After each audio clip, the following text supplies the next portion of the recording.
Okay, I'm going to call this video the 13th and a half video on programming in action on the Atari 8-bit because it's not going to be a full-fledged video. I just wanted to explain something I I keep meaning to explain is how this algorithm works and why I need it to get a safe place in display list for the display list somewhere random place in memory without crossing a 1K boundary. So I wanted to kind of explain that, but first I want to explain um, why the ANTIC chip can't cross a 1K boundary for its instruction list and why it can't cross a 4K boundary for its um, uh, when it's reading screen memory. So every chip in the computer that processes instructions or memory locations has a like the 6502 or the ANTIC chip has a thing called the program counter. And the program counter's job is to always stay, as the chip is executing instructions or reading memory, the program counter will update and point to the next memory location. So when the next instruction needs to be executed, the chip will look at the program counter, go to that memory location, and execute, and then update the program counter for the next instruction. So most of the time in the display list, the instructions are 1 byte long, so the program counter just increases by 1. And sometimes it'll take up 3 bytes. So if you do the load memory scan instruction where you're saying, I want you to do the next line in this graphic mode and find the screen memory starting at these next 2 bytes, which will make up an address. So that instruction to the ANTIC chip takes up 3 bytes, 1 for the instruction and 2 for the memory address. So that would advance the program counter by 3. Now, each program counter has a set number of bits that it can use to find memory addresses. Now, for the 6502, it uses all 16 bits, so it can go from 0 to 655, etc., 65,000. So the 6502 can address 64K of memory. With the ANTIC chip, when it's accessing the instructions in its display list instructions, that program counter is sort of only the bottom 10 bits, which is like 1K, are changeable. So when you give it an address of where to find the display list, some of those bits are going to be frozen. And I'll give an example of this in 1 minute. And then it will have 10 bytes that will be changing as it's reading through the instruction list. When it's reading screen memory, it has 12 bits available to increment the address. So that's why it's a 4K boundary instead of a 1K boundary. So what does that boundary mean? So let's say, I'm just going to use an example, and pardon my poor artwork here. But let's say instead of bits and bytes, we were just using fingers. And we wanted, so we have just using our fingers, like not taking off our shoes or anything else. We'd have 0, 1, 2, 3, 4, 5, 6, 7, 8, 9. But we couldn't go to 10 because we don't have an extra finger and we don't have, we're not taking off our shoes. So in this case, let's say the program counter is a hand with these digits. I would set the tens digit and lock it in place, so like 10, 20, 30, and then count along the fingers. So if I'll use this down here as my little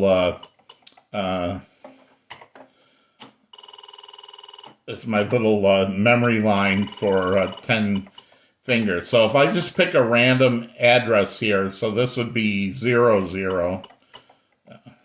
let's just make that clear.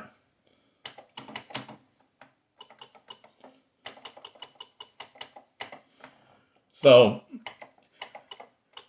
in this mythical computer, this 10 digits is going to be locked, and the program counter can only count 0 through 9. So if I pick a memory location here at like randomly at 6, and I say count for 5 bytes, then I could say the next one's going to be at 7, the next one's going to be at 8, the next one's going to be at 9, but then I can't go to 10 because that we've locked that tens bit, right? Only the bottom, only our fingers can we count on. So this is locked when we start. So at this point, this is when we would use for the ANTIC display instructions, we'd use the jump to say, hey, if you're going to go from 9, then I want you to jump to 10. So that would hard code the 1 and then start counting on your fingers from 0 to 9 again. And the same thing if we got to 20, if we wanted to go past 20, then we would say, okay, I can count up to 9, but I don't have another finger to increment this to 2.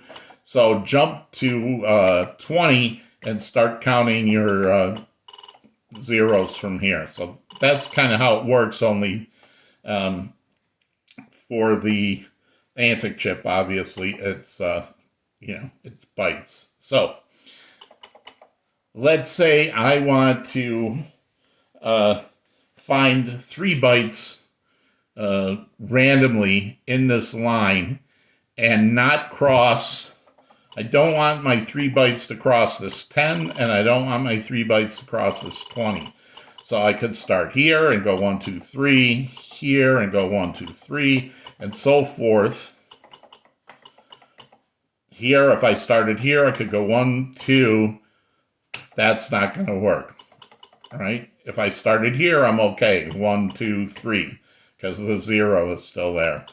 So picking a random memory location, the ones that I don't want to use are here. Right, from here, 1, 2, 3, I hit that line if I start here, 1, 2, 3, I'd cross it, and if I started here, 1, 2, 3, change from 0 to 1. But then if I start here, I'd have that 1 hard-coded from the jump, and I could start here, 0, 1, 2, 3, okay?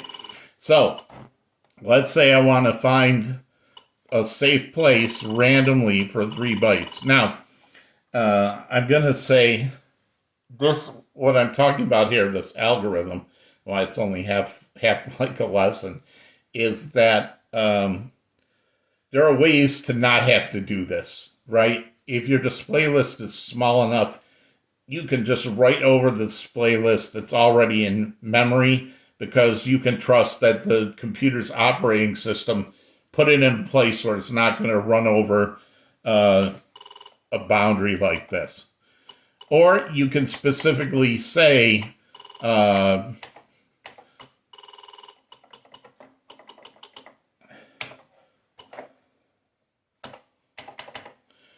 something like this, and I would know, like, okay, but that's like on a, that's definitely not going to cross a 1K boundary. What's a 1K boundary is 4, 0, 4, 8, right? So that's a 1K boundary is 4 pages. And I know if I start at 0 and my display list is only 36 bytes, I'm definitely not going to get this up to a 4. But the trick is you can't always just overwrite the display list, because maybe your display list is long and tricky. And you can't always do this like I did in that display list demo program, because you can't guarantee if I just pick this that some other part of your memory is not going to overwrite it. So in action, when I do this, I tell the action compiler when it's compiling to find and reserve for a byte array, find and reserve 128 bytes in memory for me, and then they're going to be safe. My other parts of my program are not going to write in there unless I specifically write in there. But I don't know what this address is going to be, so I have to be careful that it doesn't pick an address like this where I would go 1, 2, 3 and then go hit the boundary, or start here 1, 2, 3. So how can I make sure that I'm not going to cross that boundary? Let's say I'm following my example that I want to find 3 bytes randomly here. Because 3 bytes is way less than 10, I don't need to have to make sure I start here on a 0, or start here on a 1, or start here on a 2. If I'm only trying to find space for 3 bytes, I can start on 0 or 5, because if it starts on a 0 or a 5 and it's only 3 bytes long, it's definitely not going to cross 10. Same thing, if I start on 10 or 15, then it's definitely not going to cross 20. So in this case, I don't need to, if I know my display list is going to be 3 bytes, I don't need to start it on a 10 boundary in the example where we're using fingers. I can start it on a 5 boundary, because I know if it doesn't cross a 5 boundary, it can't cross a 10 boundary, right? So I want to make sure it doesn't cross a 5 boundary. So the same thing here. I'm saving 128 bytes, and I want to make sure it doesn't cross a 128 byte boundary, because if it doesn't cross a 128 boundary, then it can't cross a 256K boundary. Just like if it doesn't cross a 5, it can't cross a 10, right? So that's the same logic here. If it can't cross 128, it can't cross 256. If it can't cross 256, it can't cross 1K. So that's the logic. And I want to pick that value as small as possible. I didn't want to use 64, because half of 64 is 32, and I'm somewhere around 40 bytes, 36, 40 bytes for my display list. So 128 is good, because then I can cut that in half to 64, and I know my 36 bytes will work in there. So this is an example of, let's say this is the random spot that the computer picked for me when I did this, to say, okay, reserve me 10 bytes or 10 numbers starting here. And then this would not be good, because I go 1, 2, 3, I'm going to hit that boundary. And I don't want to drop back to here, because it's outside of my safe space. So anything in here is safe, right? Or in between, anything in between the bars is safe, right? I'm sorry, not safe, but part of my safe area that I reserved here. What I want to do is find some spot in this area that I reserved. So I don't want to find a spot outside on this side, and I don't want to find a spot outside on this side. I want to find a spot somewhere in the safe, in here where I reserved, and it doesn't cross or hit this 5 boundary. So I don't want it to hit 10, or I don't want it to hit 5. So I'm going to change this to show what I'm talking about. So if I did this,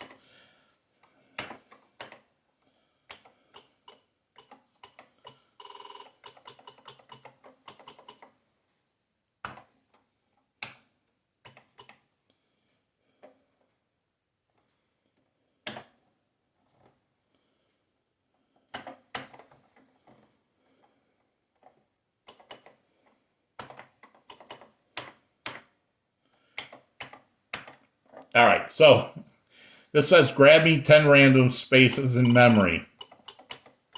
And my display list is 3. So here's my 10 spaces. 0, 1, 2, 3, 4, 5, 6, 7, 8. There. All right, so starting here, 0, 1, 2, 3, 4, 5, 6, 7, 8, 9. Those are my safe spots.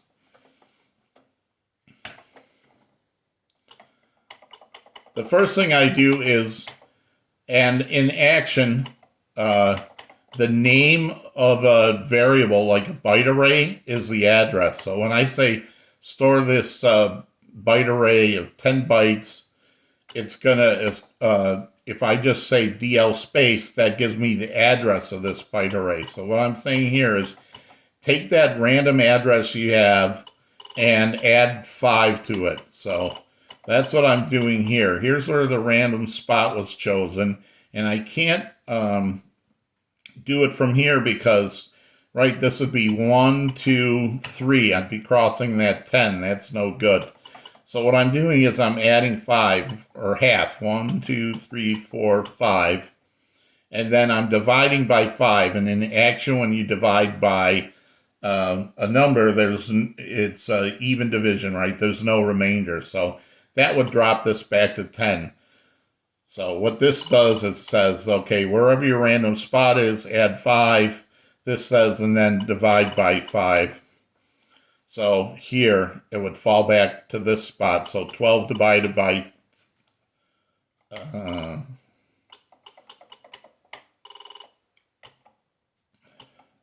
not divided by 5. What do I want to say?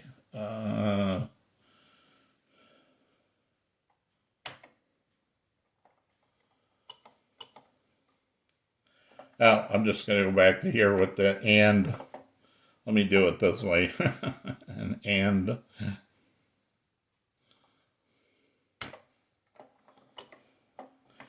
What I want to do is, with the and, I'm masking out all the bits, so it would drop back to this 10. So no matter where the computer stores this, so let's say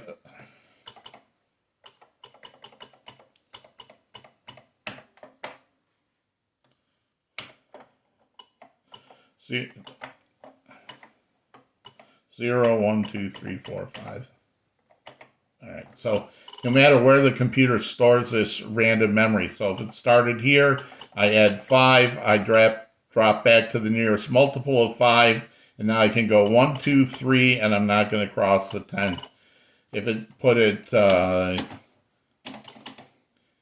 here, add 5, drop back to here, 1, 2, 3, it's not going to cross 10. If it put it, I'm trying to find the spot that...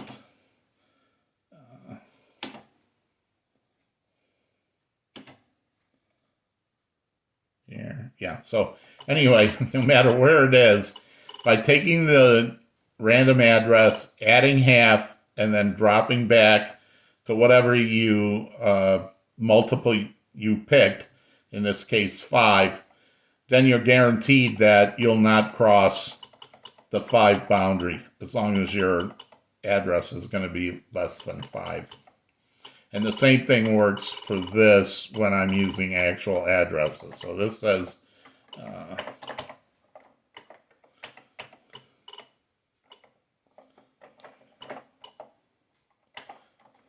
so this is, let me do it this way to make it clear. So instead of 10 and 64, and then this is.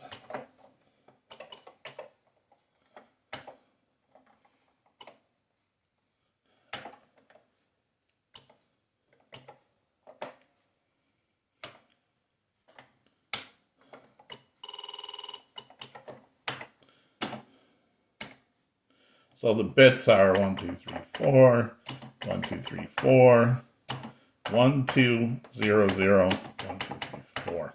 So when I do this and, right, it gets rid of,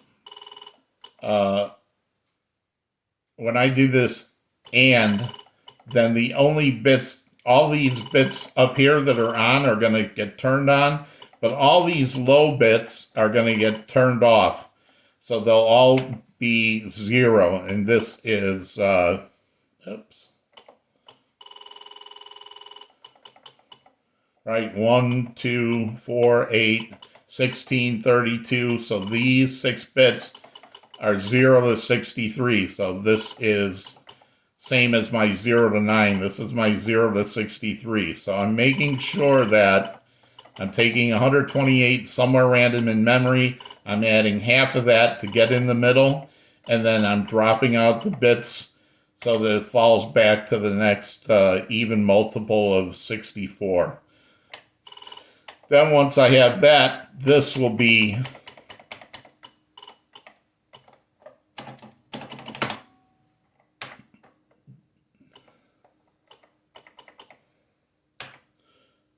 right. So I'm actually getting rid of the early part of this array that I don't need, because by making it double, I can chop it in half and still have enough. I hope that makes sense, what I'm talking about here. So if you want to make sure that it doesn't cross a 1K boundary, then making sure it doesn't cross a 128K boundary or a 64-byte boundary, it definitely will not cross a 1K boundary. So, and that's how that works. I hope that makes sense. Just one more time again. When the computer, the ANTIC program counter for the display list instructions, instead of 0 to 9, right, it can go up to 1K, right? So it can go up to 1K before the next bit falls. And then you would have to jump to reset that next bit. So say start again, but start here. And when it has reading screen memory, it works the same way, except it has 12 bits, 4K. So once you would get to 4K, then that next bit that's hard-coded would need to change. So you'd have to say, do a load memory scan and read the next mode line at this new screen memory, because I know you can't change this high number for me. All right, so yeah, this is hopefully not too confusing. If you have any questions, just let me know. And I'm going to try to get that GitHub updated in the next couple days. Thanks. Bye.